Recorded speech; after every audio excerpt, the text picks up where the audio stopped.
pensando em Juiz de Fora, e tenho o prazer de convidar para falar o meu estimado primo e irmão, César Mello, que é psiquiatra geral, atende crianças, adolescentes, infanto-juvenil, que é a especialidade. E nós temos uma pauta no Pensando Juiz de Fora, que não é só apontar os erros, não, a gente tem que trazer soluções, porque tem os projetos. Nós temos um projeto que tem 44 páginas, ligados aos 6 pilares que nós sempre abordamos nos nossos vídeos. E o César, ele, dentro de um desses pilares, a área da saúde, ele tem uma página. Ele tem uma página importante na história de Barbacena e Juiz de Fora, porque ele é um psiquiatra que pensa em saúde mental, no serviço público. Então, nós estamos aqui com pilar saúde, educação, segurança, patrimônio público, mobilidade urbana, urbanismo, ecologia. Nós temos vários pilares e nós temos aqueles segmentos desses pilares que têm uma importância. Por exemplo, saúde mental é um pilar da saúde. Se nós não tratarmos a saúde mental, nós vamos estar descartando muita coisa dentro do pilar saúde. Então, eu fico muito satisfeito dele ter aceitado aqui fazer comigo, né? Eu sou um membro fundador do Pensando Juiz de Fora, página do WhatsApp e página do Facebook, que está completando em fevereiro 1 ano, baseado nos ensinamentos, nos estudos do Instituto de Ação Urbana, junto com Eduardo Lucas, Coronel Marco Aurélio Domingos. Nós temos várias pessoas importantes nos auxiliando. Nós temos um grupo aí de 90 pessoas imbuídas em trazer para a cidade algumas soluções. Eu vou fazer algumas perguntas, alguns questionamentos ao Dr. César Mello, para que ele explicite o que é o problema, qual que é a realidade, quais são os números, quem são as vítimas, quais são os interesses, quais são os prejuízos e as soluções, porque isso acaba criando aqui umas 7 questionamentos e nós vamos ter mais uma página do Pensando Juiz de Fora querendo contribuir para a nossa estimada cidade.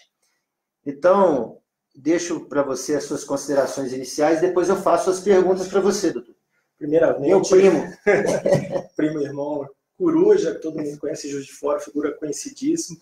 Então, muito obrigado pela página Pensando em Juiz de Fora me chamar. Eu fico muito feliz e orgulhoso de estar aqui. E só tem gente maravilhosa, o Silvio, do Eduardo Lucas, o Coronel, né, lembrado, Maurício, grande figura que quer saber de coisa de história de Juiz de Fora, procura o Maurício. Ele é um dos caras maravilhosos aí de Juiz de Fora. E todos os colegas que estão no Pensando em Juiz de Fora. É o Carreira. É o Carreira, obrigado, bem lembrado, João. Na verdade, eu não sou político, não tenho vontade nenhuma de ser político, nada disso. Eu apenas quero contribuir para a minha cidade. Como eu vi vamos dizer, o desastre que foi essa política de saúde mental, eu não senti no dever de estar falando algumas coisas que a gente levantou e eu vou estar passando para vocês. Eu vou organizar aqui umas perguntas. Sim, assim, eu agradeço. A gente tem perguntas assim que nós já até conversamos. Isso. Nós temos uma colinha aqui que nós fizemos aqui para orientar um roteiro. Então, aqui ele me mostrou algumas coisas aqui que são esclarecedoras. Mas aqui eu gostaria que ele falasse, você falasse para o público aqui, em geral, qual que é a situação, por exemplo, de leitos para a saúde mental em Juiz de Fora. Eu conversei com a secretária de Saúde Mental de Juiz de Fora, ela é de outra parte, de outra política a respeito, mas ela me passou uma situação estarrecedora. Juiz de Fora conta com 52 leitos só em Juiz de Fora inteira. Para uma cidade de 600 a 700 mil habitantes. Isso constitui 7 leitos no HPS, 24 leitos no Ananeri, 6 leitos no CAPS AD e 6 no CAPS Leste, 9 leitos no João Penido e 1 leito só para psiquiatria da infância, na área que eu abraço. Então, uma dificuldade atroz em internar. Qual seria a necessidade, a demanda que você calcula? Foi 52 leitos aqui. Eu penso, no mínimo, a gente teria que triplicar, quadruplicar esse número de leitos. Então, se nós tivéssemos 200 leitos, nós estaríamos... Eu acho que a gente poderia dar um pontapé inicial para isso. Até porque eu insisto nas minhas entrevistas, João, que foi um desastre. Porque todo mundo acreditou, inclusive esse que vos fala, que quando acabasse os manicômios, que todo mundo execra, eu também, não quero a volta do manicômio de jeito nenhum, eu quero deixar claro isso, que todo mundo acreditou que a política ia melhorar maravilhosamente. Foi um desastre. Exatamente, foi um desastre. Qual seja, isso dito no Ministério da Saúde, eu que frequento o Congresso Brasileiro de Psiquiatria, aumento do número de casos de população de rua com transtornos mentais, aumento do número de casos da população carcerada, que em virtude de surto comete um crime, vai parar nos presídios, aumento de internações psiquiátricas particulares, naquela que a família se cotiza, por não existir leitos no SUS, ela vai e se cotiza com a família para internar seu ente querido. Eu soube até que existe caso de cárcere privado que a família coloca em jaula. Né? Sem dúvida. Isso está descrito na imprensa geral. Aumento de número de casos de suicídio estarrecedor. Aumento de número de casos relacionados à morte, relacionados à saúde mental. Você vê que foi um desastre. E tem um abandono familiar, né? E tem um abandono familiar, que joga na rua. Exatamente. Conta fatos, não argumentos. Ninguém, insisto nessa tecla, ninguém quer a volta de manicômio. Só que é o modelo anterior. O que você classifica? Se você olhar a história, o que era considerado manicômio? Era um depósito. Sim. Ninguém quer mais depósito. É um galpão de pessoas. As pessoas que querem defender essa política, no meu entendimento, isso que eu estou falando, não César Melo, com o meu CNPJ, com o meu CPF, essa política horrorosa, péssima, péssima, seu CRM também. CRM, péssima que nós figuramos, que não enxerga um palmo na frente da sua vista. Por quê? Porque foi um desastre. A consequência foi isso. Deixa eu te perguntar uma coisa, e pontualmente eu ainda vou falar sobre o que você disse, para você detalhar melhor cada ponto que você explanou aí em linhas gerais. Então, eu vou colocar Barbacena agora como uma referência, porque Barbacena é uma cidade que deve ter entre 120 a 150 mil habitantes, diferente de fora que tem de 600 a 700, aqui com 52 leitos. Vamos supor que nós tivéssemos que fazer uma comparação numérica. Barbacena, que já tem uma tradição no tratamento por causa do histórico de Barbacena, que tiveram vários hospícios, né, que chamavam-se hospício, manicômios. Então, eu gostaria que você dissesse quantos leitos existem em Barbacena também, só para a gente comparar. Tá. Perguntei também para a secretária, me atendeu maravilhosamente bem por telefone, ela não pôde me atender, ela estava em compromisso, aí a ex-secretária me passou esses dados. São 60 leitos em Barbacena. Nesse mês de janeiro de 2020, 60 leitos. Eu tenho a oportunidade de falar, eu falo isso com muita tranquilidade, eu trabalho no centro de atenção, no centro hospitalar psiquiátrico de Barbacena, que para mim é um modelo CISO, onde trabalha 532, 533 trabalhadores, que faz uma política que eu entendo que deveria existir na minha cidade de fora, que lá existe, que tem internação competente, onde o paciente é tratado com dignidade, com amor, com carinho, e nada se lembra com o passado. Barbacena hoje está anos-luz na frente da minha cidade, em termos de política de saúde mental, no meu entendimento. Em Barbacena, então, nós temos 60 leitos, ou seja, tem 8 leitos a mais. Uma cidade de 150 mil habitantes tem 8 leitos a mais do que uma cidade de quase 700 mil habitantes. Então, quer dizer, o número é muito superior e próximo a uma realidade que nós deveríamos ter aqui, que era 200 leitos. Exatamente. Então, se lá tiver mais 20 leitos, talvez mais 30 já resolva todo o problema. Talvez a demanda. Por que não? Eu digo assim, a consequência do fechamento foi trágica. Ninguém quer. O que você entendia? Os pacientes moravam, ninguém quer mais ninguém morando no hospital, nada disso. Um auxiliar de enfermagem, um psiquiatra cuidando de 300 leitos, isso existiu no passado, é um horror. Sim. Ninguém quer mais isso. A gente quer uma política competente, onde profissionais, trabalhadores que me escutam aí, vocês vão entender por quê, possam trabalhar nessa empreitada. Que a gente vai falar daqui a pouco sobre a importância desse tratamento. Como deve gerir um bom prefeito de Juiz de Fora, olhar com carinho para a saúde mental. Aí eu, humildemente, vou falar o que eu acho que deveria ser. Sim, mas deixa eu perguntar uma coisa bem pontual. Vamos pontuando aqui e nós vamos voltar em cada um dessas suas abordagens. Detalhar um pouquinho. Queria perguntar uma coisa muito importante, assim, esses números que você está passando, doutora César Mello, e foi lá investigar, eles são números de janeiro de 2020? Eles estão atualizados para agora? Acredito que sim, que não deve ter modificado, mas eu perguntei na época, eu fui convidado pela Faculdade de Medicina de Barbacena para dar uma palestra. Pelo menos sobre 2019, né? Final de 2019 eu estava lá na família. Então, assim, não mudou. Não muda de um ano para o outro, de um mês para o outro. E vamos detalhar uma situação que eu tenho observado na imprensa, e médicos falam, e pessoas que têm familiares nessas situações falam. E dentro da advocacia, e dentro do magistério, a gente acaba encontrando muitos relatos, vizinhanças do centro da cidade. Nós temos vários centros de acolhimento, de casas de passagem. O problema que nós enxergamos, eu quero que você aborde nesse foco, nós assistimos muito o seguinte: abandono familiar, o diagnóstico, às vezes, primeiro, não é de doença mental, mas acaba indo para a doença mental. Começa com álcool, começa com abandono familiar e começa com as drogas. Isso daí é um círculo vicioso. Isso daí tem um caldo para conversar sobre isso. Não é mais ou menos isso aí que é a origem e causa de tudo? Excelente seu raciocínio, porque quando você tem uma boa estrutura de tratamento, você diminui essa consequência que você traz para mim.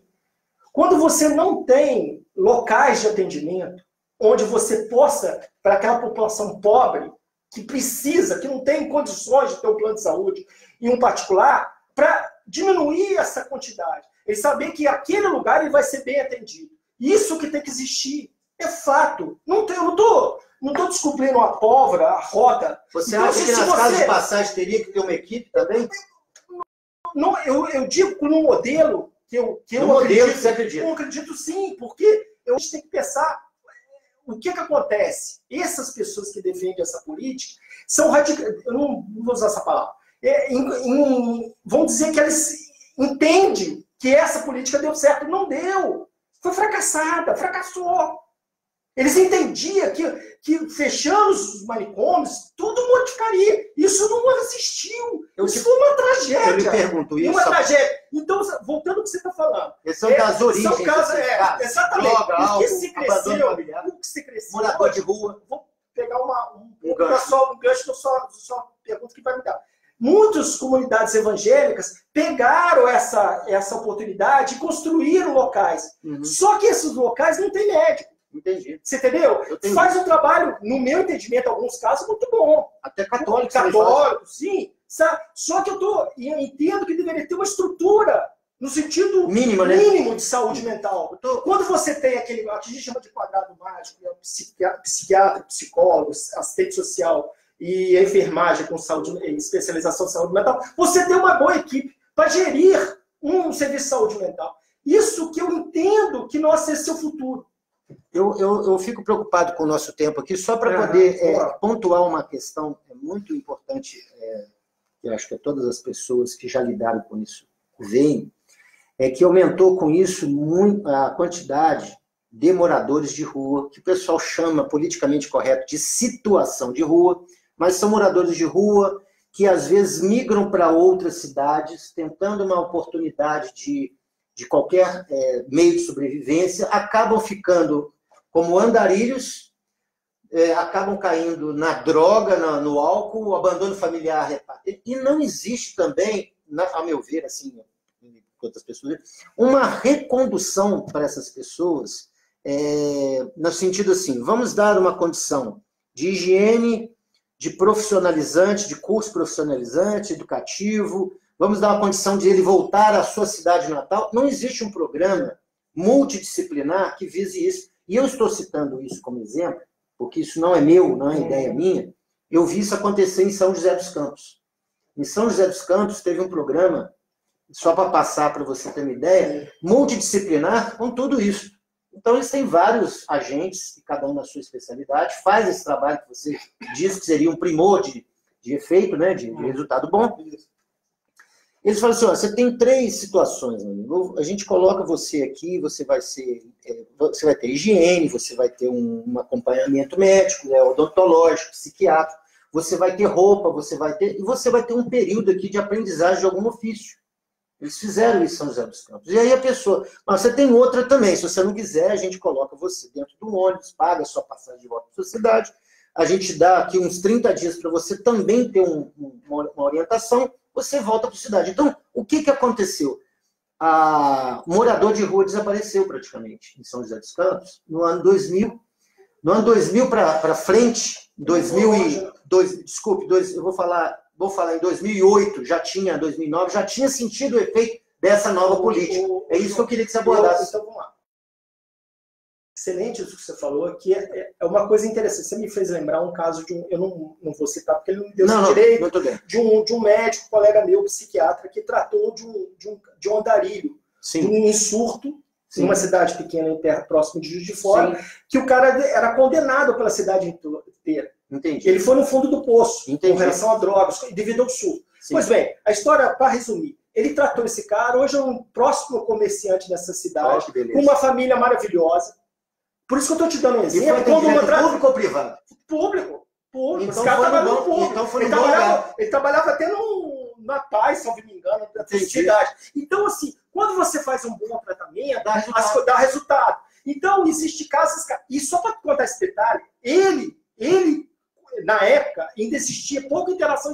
Ele fez a interação desse cara por um tempo.